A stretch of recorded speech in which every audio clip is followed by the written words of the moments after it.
Hi there. I am Firelight, the author of The Dabbler's Guide to Witchcraft and the host of the podcast Inciting a Riot. Welcome back to my channel.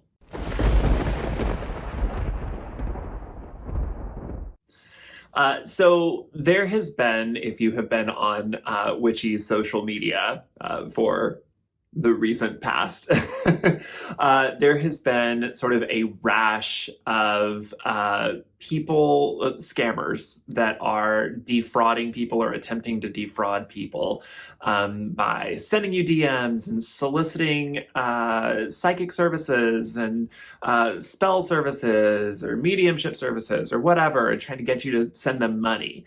Most often they're doing this by impersonating a creator you may know and love. This isn't a new thing by any means, and scammers in and around the magical community are not new by any means, but the ways in which we've talked about them have evolved over the years. We don't usually put a lot of information about scammers, about people who commit fraud in the name of witchcraft in black and white. I don't know why that is.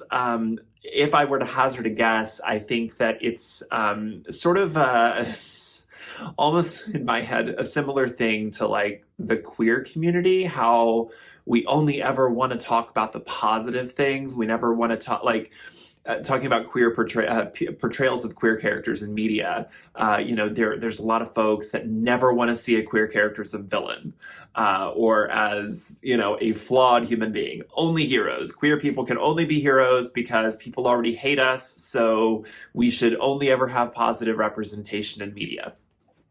And I don't agree with that. I think that just like all of the rest of humanity, queer people are flawed. Queer people can be villains. Queer people sometimes make the best villains. But I do acknowledge, just to continue that discussion for a second, I do acknowledge that, there's been a lot of like queer coded villains. Looking at you, Disney. It can fall into a problematic trope pretty quickly in which queer people are constantly villainized. But in a perfectly nuanced world, queer people could be whatever. Anyways, back to scammers inside of the witchcraft community. I think that it's the same thing for us. We don't talk a lot about scammers, fraudulent actors, sexual predators, people who do not have your best interests in mind inside of the community. We don't talk a lot about it, at least as far as like books, like big risky places to talk about it. We'll mention it in like tweets or social media posts every now and then, but like really digging in and talking about it, we don't do a lot of. I think because we're afraid that it's going to make us look bad as a community, and we're so small, and I feel like sometimes our community gets it in its collective head that if we ever acknowledge something not nice about the community, or about people pretending to be part of the community, that the entire community falls apart, as though it's a house of cards, as though it's so delicate that if we poke at it just a little bit, that the entire thing crumbles. And I disagree with that. I think that we need to poke at things sometimes, because that's how we make things stronger.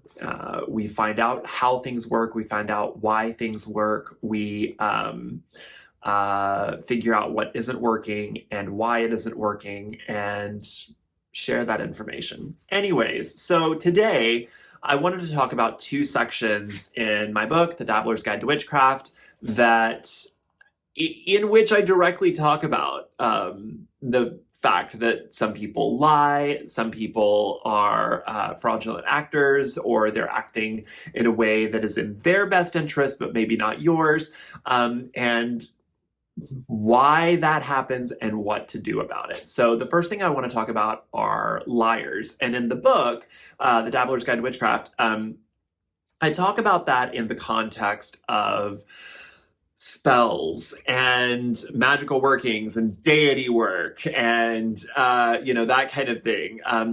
Online, you'll see a lot of content creators making these like posts about all of the gods they work with and all of the drama that they have with their gods, and that their gods are just sort of like roommates on a sitcom, or maybe some really soapy CW show or something like that. And it can be a little jarring, because if you've never experienced deity work like that, it can lead you to wonder, am I doing it wrong? This person has lots and lots and lots of followers, and all of the people in the comments are like, oh yeah, that's totally how this is. And it's like, am I doing that wrong? Likewise, you'll hear a lot of people make very, very, very big claims about their super magical powers, or spells that they got to do these sensationalized things, that did a spell and won the lottery, and all of that kind of thing. And it can lead a lot of dabblers, a lot of new people to the path, even some experienced practitioners, to wonder, like, what am I doing wrong? Am I doing something wrong? It's probably not that you're doing something wrong. It's probably that person is lying. Now, I want to preface this by saying there's a lot of reasons why people lie. People lie on social media all the time. Social media itself is a lie. If you've ever used a filter, you're lying online. So, big liar. I want to gently say that there are a lot of nuanced reasons why people are not providing you an entirely correct, accurate, true to life representation of the truth. So the thing is that a lot of people lie because this version of the story is important to them. It's important to them that you believe it. Whether or not it's actually important to you at all, it's important to them that you think this way of them. There's people that use all sorts of titles, for example, and say, I'm Dr. This, or I've got this lineage or whatever, when maybe that doctorate isn't real, or the lineage isn't actually correct. They didn't actually summon up a demon in their living room and ride around him under a full moon or something like that. But for some reason, whatever it is important to them that you believe it. There's something in their history that makes them need you to believe the best about them. And that tends to be the crux of why a lot of people lie. We don't really care about a lot of things, but we do care that we are perceived as good people, as smart, as intelligent. Whether or not we actually are, we tend to care very, very deeply about how we are perceived by other people, and that can lead us to lie in situations in which we don't need to. Another reason people lie is because the truth gets in the way of their narrative. A really easy example that I use in the book is that, have you ever been a teenager? If you've ever been a teenager and you've driven a car and maybe you got into an accident, maybe the version of the story that you tell your parents doesn't involve texting on that phone of yours. Or maybe it doesn't involve the fact that you were, doing something. But let's say you get in a little bit of an accident, nobody's hurt, except the car's totaled, you run into a tree, you're texting. Well, maybe in the version of the story that you tell your parents, a deer runs out into the road and you had to swerve to save the life of that beautiful deer. And in the process, you hit the car into the tree. What actually might have happened is that you were texting at the time and you ran off the road into a tree because you weren't looking where you were going. But that truth would be inconvenient to the narrative that you want to tell. In the spiritual community, a lot of people lie because maybe they are trying to sell themselves as a super psychic and they are selling psychic services or something like that. So they want to present to you a version of their psychic abilities that is always accurate, that is just, I mean, constantly confirmed, constantly affirmed, that kind of thing, where they are getting constant audible messages from this, that, or the other. And it would be inconvenient to their narrative if they tell you what is actually happening, or that maybe they don't get things quite as right as often as they might have you believe, or that maybe they don't do so much predictive services as they do sort of prescriptive, like, well, here's what I see and here's what this could mean and here's what you might want to do kind of things. There are some people that take that and turn it, when they're in a public eye, into a very like, I am constantly swayed by the psychic forces and all of that kind of thing. So the truth sometimes gets in the way of people's narrative, and that can lead people to lie. The thing is, some people don't even realize at some point that they're doing it. They're just doing it because it's become such a part of their inner narrative, the narrative that they tell themselves about themselves, the story that they tell themselves about themselves. They have so internalized this lie, this alternative narrative about their history or their lineage or their abilities or whatever, that they don't even quite know the truth anymore. They wouldn't necessarily be able to identify it immediately. A third big reason that people lie in the public witchy space is because they don't want to let you down. So if I've hung my shingle out into the world and I am providing services for you, or I am selling something, or I'm selling crystals or wands or psychic services of some kind, a big reason why I might lie is because I don't want to let you down. I don't want to make you think that, the time that you've invested in me, the money that you've invested in me, the version of myself that you have invested in is not real. Oftentimes in this scenario, people will ask you, in the psychic witchy world, people will ask you probing questions and then use the answers that you give them to sort of rearrange the narrative that they've told you to be correct. You'll see this a lot in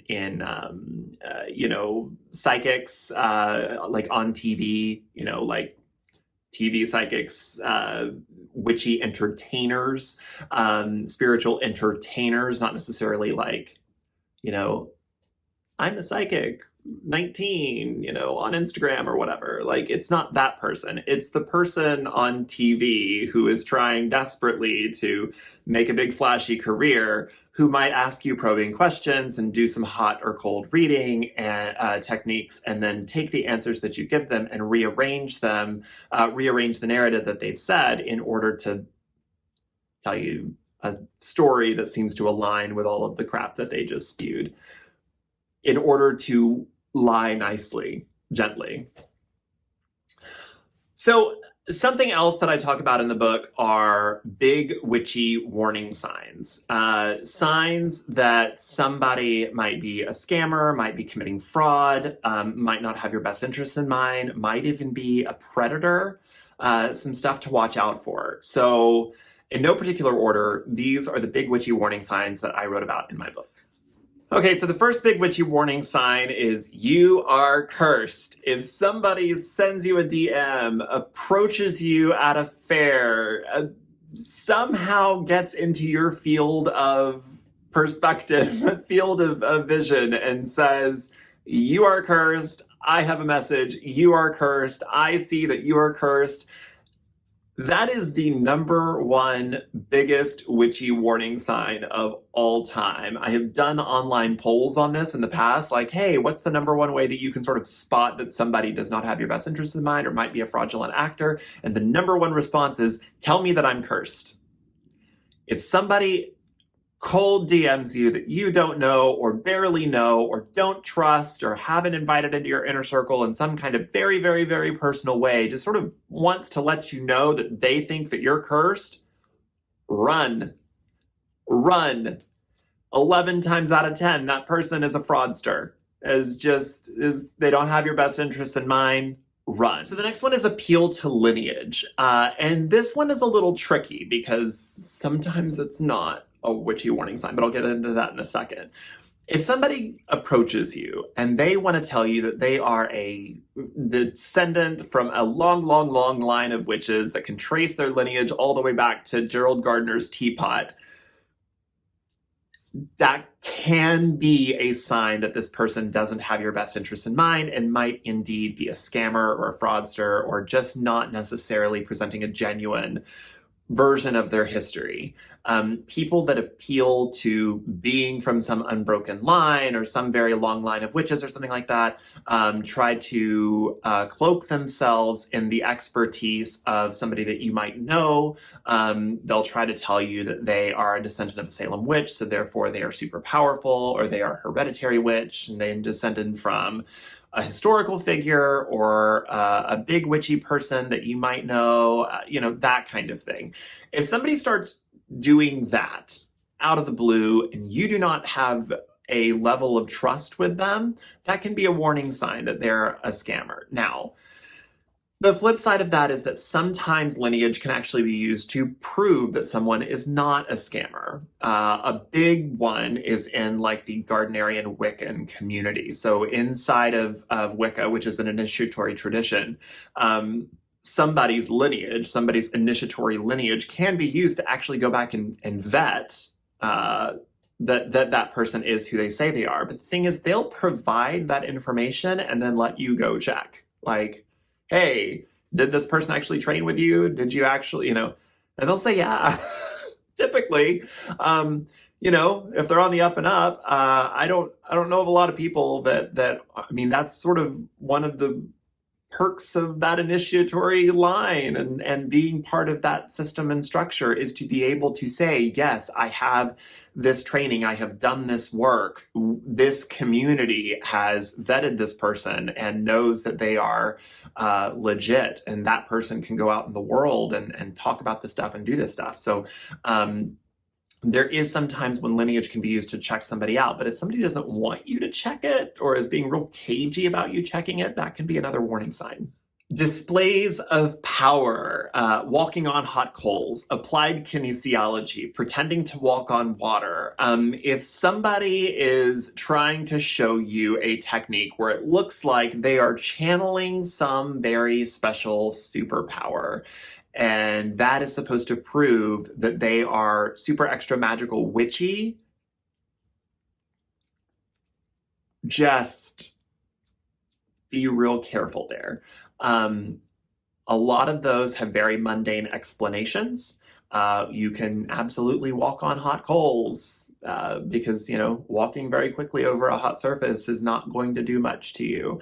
A lot of the times people that walk on broken glass are not actually walking on broken glass. And even if you did, sometimes if there's lots of glass together, you can still get across it pretty quickly unscathed. People that lay on beds of nails, your weight is evenly distributed on that. So you're not puncturing yourself down on one nail, you're evenly distributing your weight across an entire bed, so you're not really likely to be harmed. People that use these applied kinesiology tricks, put your arms up and then do this and this and this, and then now put your arms up and see, that kind of thing. Have you ever seen people do that? That is a warning sign because they're trying to pass off sort of basic tricks of biology or basic sort of fundamental chemistry or biology 101 kind of things as though they are superpowers. They are not superpowers. That is just how bodies work. That's just how human beings work on planet Earth with the gravity that we have. It can be hard to spot, especially if somebody's really good at it. If they're putting on a show and they've sort of invited you into this show, this performance that they're doing, it can kind of be hard to parse out. People, especially if you see a video online, The podcast Oh No, Ross and Carrie talked to a person named Shakuntali Siberia, I believe was her name, where she has a video of herself walking on water. But if you really look closely, she's walking on a pane of glass. It's right under the water, but they have all these light effects to try to distract your eye from seeing the glass. So that's the thing. If somebody is trying to like show you a display of superpowers, pause, do some Googling before you say, oh my gosh, I just met a super powerful witch. I'm going to give them all my money, maybe my house. Unsolicited advice.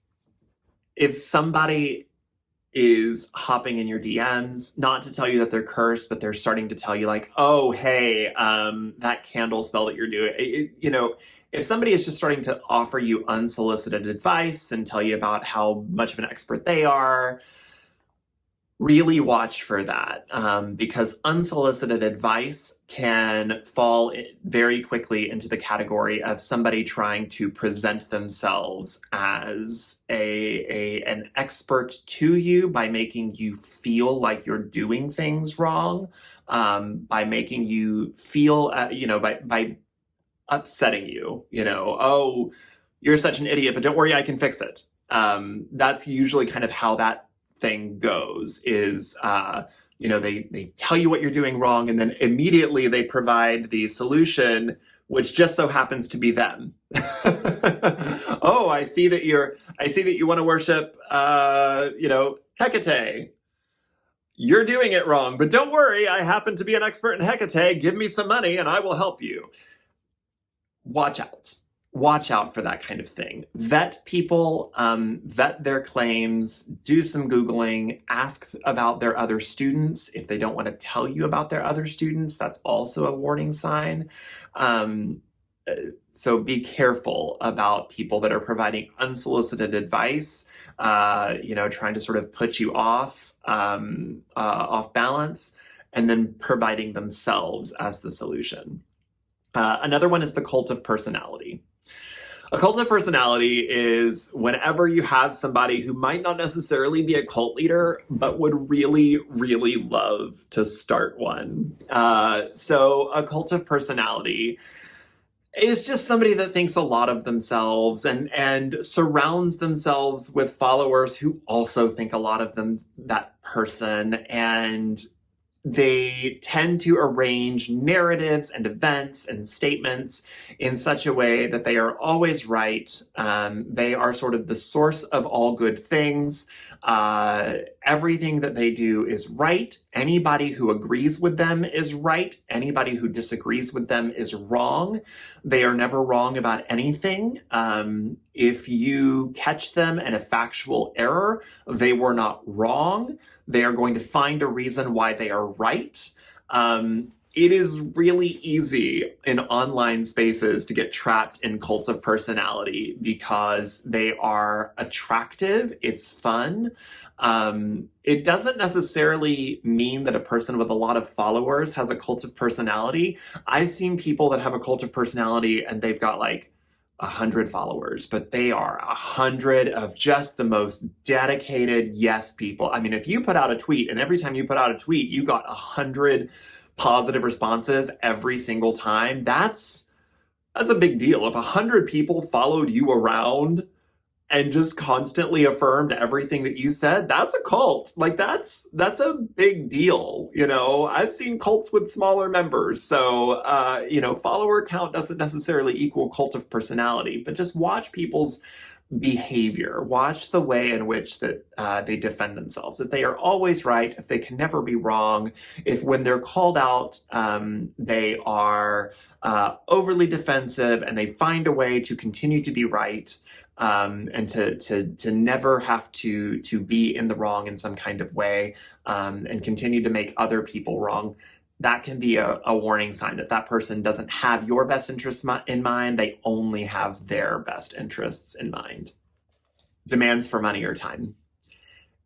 If somebody is demanding your money, your time, your energy, your whatever, that's a big warning sign. If somebody, so I want to be really clear up front that people need to eat. If I am providing a service or if I am providing a good, I deserve to be compensated for that. I am not one of those people who is of the opinion that magical services, spiritual services should always be free. People use that kind of logic a lot to like steal authors' books and put them online. And if an author is like, hey, take that down, they're like, you should be so lucky. All of this should be free. It can be free. Get a library card. But what I'm talking about is people charging exorbitant amounts of money for something that's very inexpensive, or charging exorbitant amounts of money for something that is easily accessible. So somebody might, and this is a two-edged sword here, so I'm going to try to walk this line with you. So if you are following somebody and they seem like just this super magical person, and they say, you know what, I can send you a blessing.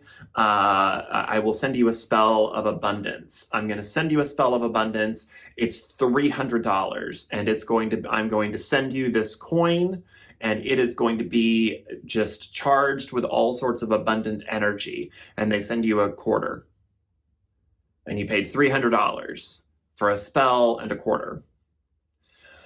A lot of the times, the reason why that little thing is attached is because credit card processors and various financial firms need you to have bought something in order for the charge to go through. Because if you're just buying a psychic service, or if you're just buying a spiritual service, that is really, really high risk for that financial institution, because it is a promise of a future result that may not, probably won't come to pass. And it's really, really hard to prove that you did anything. If somebody pays you money online to do a witchy thing for them, let's just continue to use the abundance thing, to do an abundance spell for someone. If somebody pays you money to do that, and you say you did it, and say, okay, now money, please, and they pay you, then they can call their credit card processor and say, I didn't actually get that. I didn't get money. I'm out money, actually. I'm out $300. But if the person says, oh, I sent them this coin, and what they paid me $300 for was this coin, then you're actually probably out of luck. Because what that person can say that they did was they sold you a coin for $300. So oftentimes you'll see people charging exorbitant amounts of money for services, for spells, for information, that kind of thing. I mean, just not like, reasonable hourly rates or something like that, but just hundreds, sometimes thousands of dollars, and you'll get a little piece of plastic or a pin or a coin or a stick or something like that. And somebody can say that that's what you bought. Now, once again, 100%, people deserve to eat. People need to eat.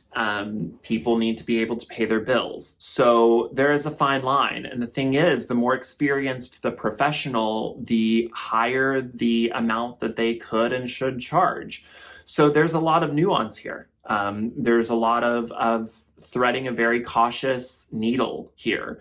If I pay $1,000 for someone's time and effort and services, I certainly expect to get my money's worth. But the thing is, I also expect that the person providing the service is doing so in an ethical way, is doing so in such a way that there are invoices, and there's there is the expectation of a result and a check-in and deposit, that kind of thing. There's a way that people that charge more money, that are of value, that are proven, to be upstanding members of the community tend to conduct themselves.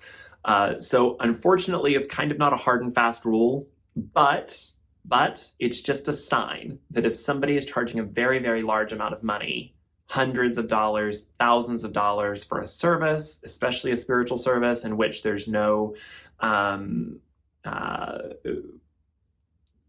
way to get it back. There's no promise. There's no, if they're promising you that you're going to get money and then you don't, and there's really not a lot of. The other thing is that if somebody demands your time, more and more of your time, maybe they don't require your money. Maybe they're not charging you exorbitant amounts of money, but they're requiring more and more of your time. Maybe they're even telling you not to spend time with other people. Maybe they're telling you to spend more of your time with them. Oh, how do you ever expect to go deeper into this knowledge unless you come and spend more of your time with me? Don't spend time with your family. Don't spend time with your friends. Leave work. Come here. And I know that sounds probably nutso to so many of you, but there's one person out there who's going to say, oh, that happened to me. Oh, that happened to me. I absolutely dealt with that person.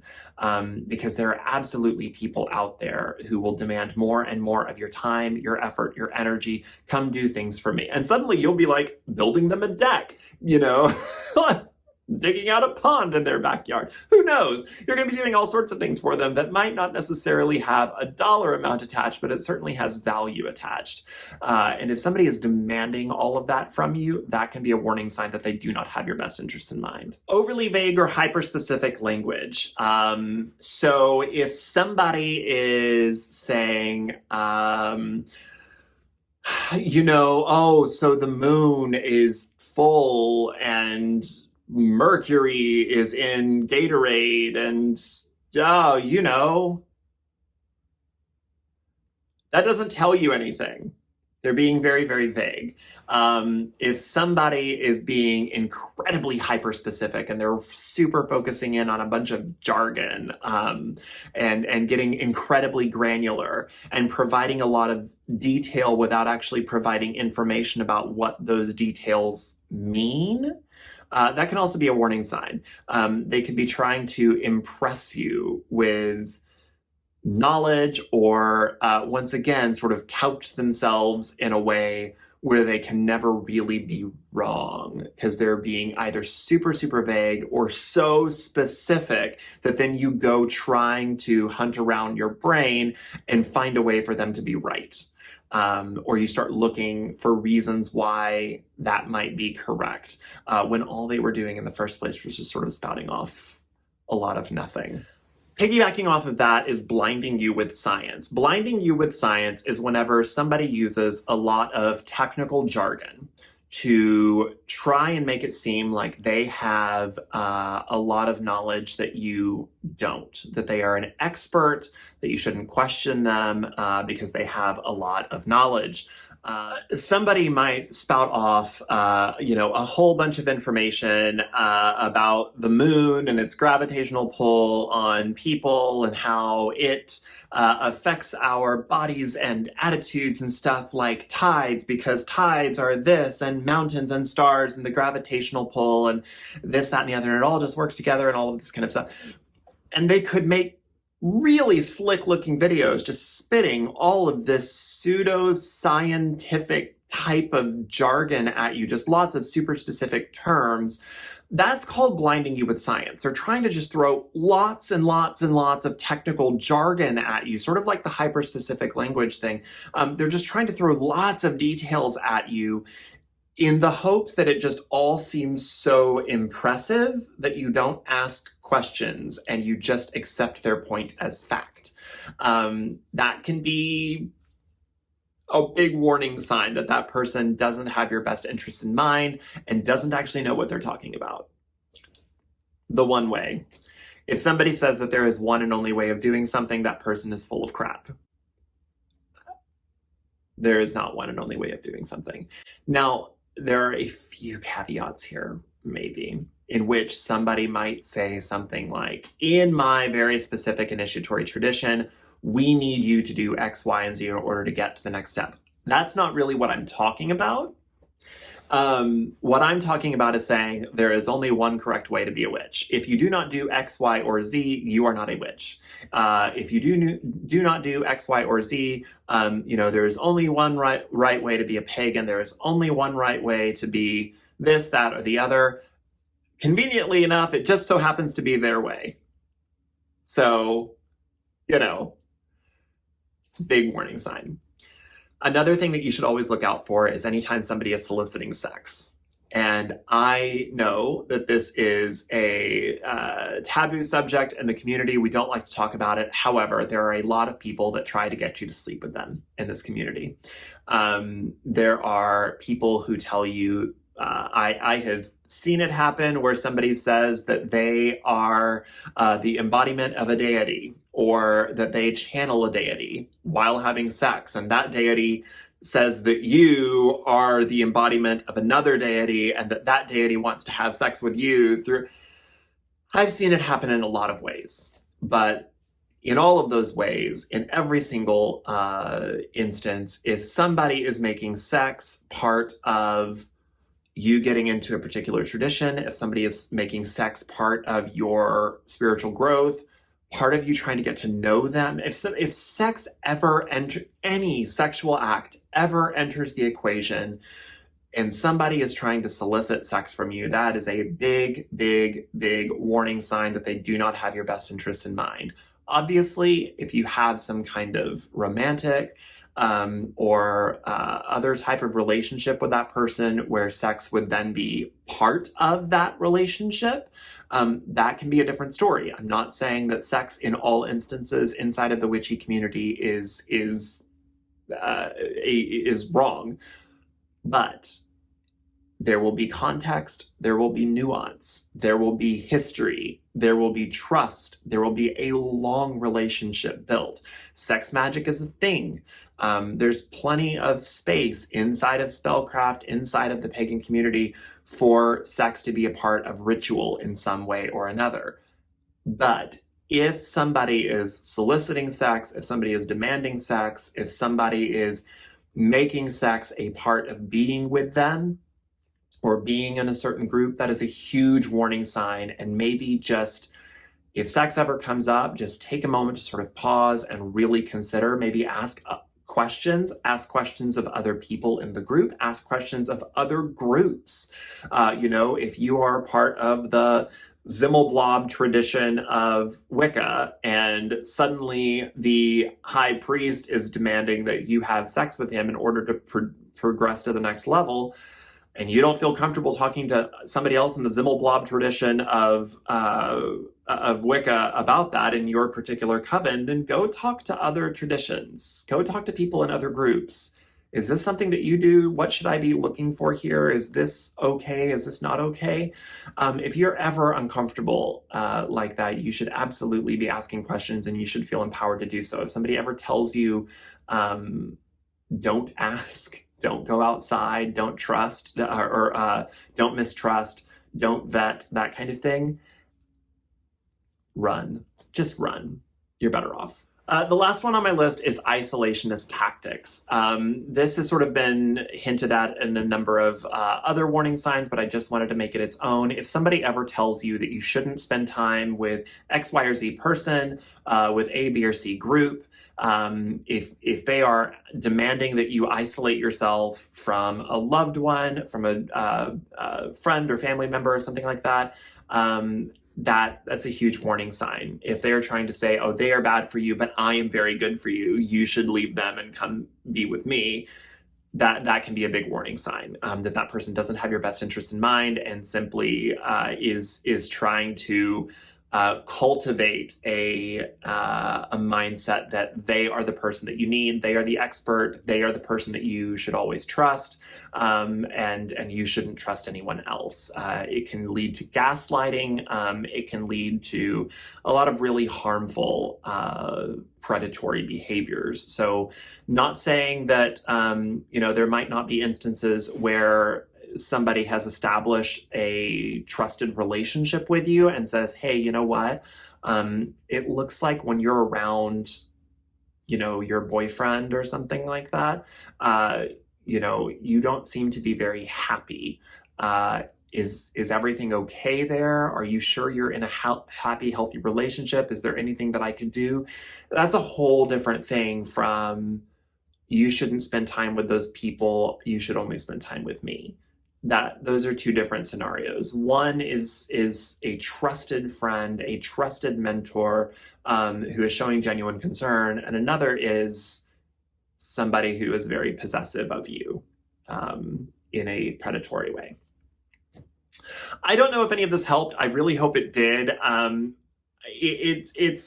There's a lot of extra context, a lot of extra nuance in my book, The Dabbler's Guide to Witchcraft. So if you would like to pick up a copy at your nearest bookstore or online somewhere, please do so. But I just kind of wanted to make this video because there's a lot of scammers out there. There's a lot of talk about, how to spot fraudulent actors. How much of this should we be calling out? What should I be looking out for? So since I talked about it in the book, I thought I would make this video. If you like it, please hit subscribe, hit the bell.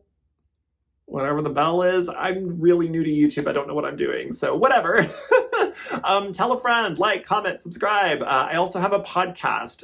The Inciting a Riot podcast comes out every 2 weeks. I am posting videos on here when that happens, but if you want to listen rather than watch, you can find Inciting a Riot on Apple Podcasts, Spotify, wherever you download shows. You can also interact with me at Inciting a Riot on Twitter, Instagram, Facebook, TikTok, all sorts of places. All the links are down in the comments below. Thank you all so much for tuning in. Be well. Bye now.